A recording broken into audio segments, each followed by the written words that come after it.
कि गोस्वामी तुलसीदास जी ने अपने श्री कर कमल से काशी में श्री संकट मोचन हनुमान जी सहित 12 हनुमान जी के स्वरूप विराजमान किए। तो ऐसे लगता है मानो उन 12 स्वरूपों का बंधन आपने 12 पदों के माध्यम से किया। अथवा भगवान के कृपा विग्रह श्री हनुमान जी महाराज के अनंत स्वरूप हैं। इसलिए अनंत स्वरूप हैं कि हनुमान जी साक्षात महारुद्र ही, शिव जी ही, और हरिहरयोः अभेदा, हरिहर में अभेद है। इस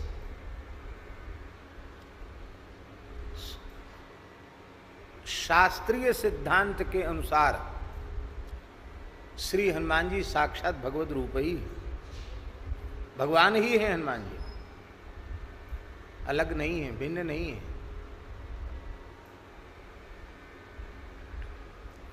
इसलिए हनुमान जी की अनंत महिमा है, अनंत स्वरूप है हनुमान जी के। हनुमत सहस्रनाम स्तोत्र है जिसमें हनुमान जी के 1008 नाम हैं।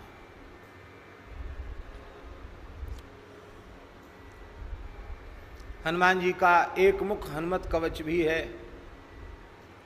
पंचमुख हनुमत कवच भी है सुदर्शन संहिता में, और 11 मुख हनुमत कवच भी है।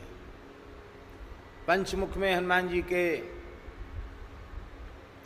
गरुड़ जी, नृसिंह भगवान, हयग्रीव भगवान, ये सब स्वरूप आ जाते हैं। उसी में शिव स्वरूप भी आ जाता है, और बानराकार स्वरूप तो है ही है। 11 स्वरूपों में 11 मुख श्री हनुमान जी में अनेक स्वरूप आ जाते हैं। तो हनुमान जी साक्षात भगवान ही, उनसे अलग नहीं है, भिन्न नहीं है। हनुमान जी के जो सहस्र नाम हैं, उन सहस्र नामों में हनुमान जी के 12 नाम प्रधान हैं। इसलिए पूरा सहस्र नाम का पाठ न कर सके तो हनुमान जी के 12 नाम ले लो।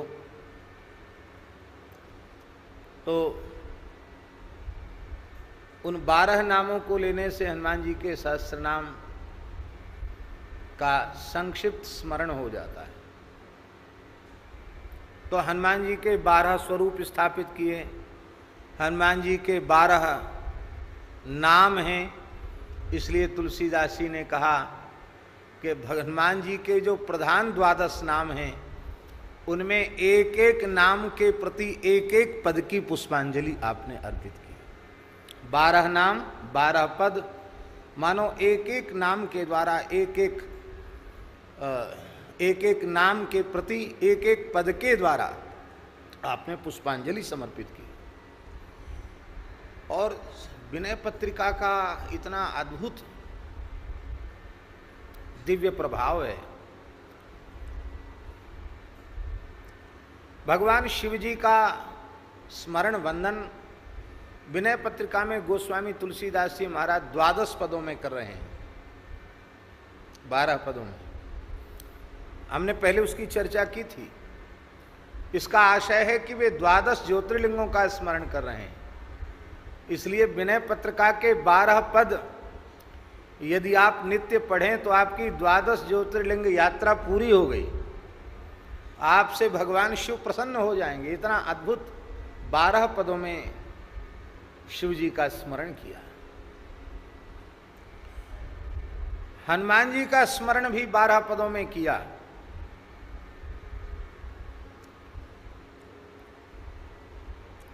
आप शिव जी को प्रसन्न करना चाहते हैं,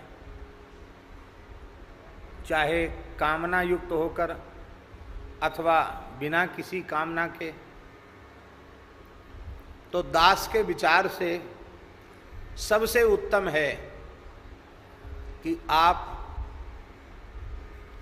शिव जी को प्रसन्न करना चाहते हैं तो अनुष्ठान पूर्वक, भाव पूर्वक भगवान शिव का नित्य पूजन करते हुए विनय पत्रिका के 12 पद जो शिव जी के संबंध में गोस्वामी जी ने लिखे हैं, उनके द्वारा आप स्तवन करें। 11 दिन, 21 दिन, 41 दिन, जितने दिन नियम पूर्वक रह सकते हैं शेष समय नाम जप मंत्र का जप करें, तो असाध्य कार्य भी हनुमान जी की कृपा से आपका सिद्ध हो जाएगा। ये पद नहीं है, ये चमत्कारी मंत्र हैं, ये चमत्कारी सिद्ध स्तोत्र हैं। वर्तमान समय में शारीरिक आदि व्याधि के शमन के लिए प्रायः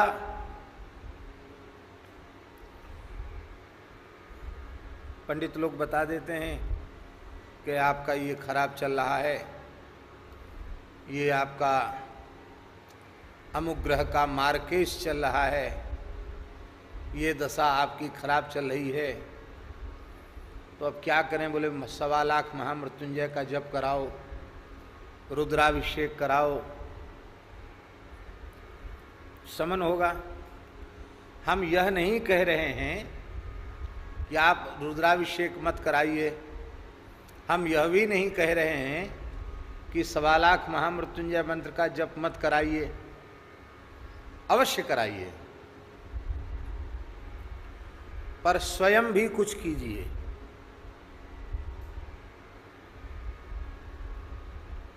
हमारा अपना विश्वास है कि भगवान शिव का नित्य पूजन करते हुए, अभिषेक करते हुए, यदि 12 पद जो शिवजी के चरणों में समर्पित किए हैं तुलसीदास जी महाराज ने, उनके द्वारा आप नित्य भगवान शिव को पुकारें, तो आपको उस अनुष्ठान के सद्यः लाभ की अनुभूति आपको होगी। ये सब चमत्कारिक स्तोत्र हैं।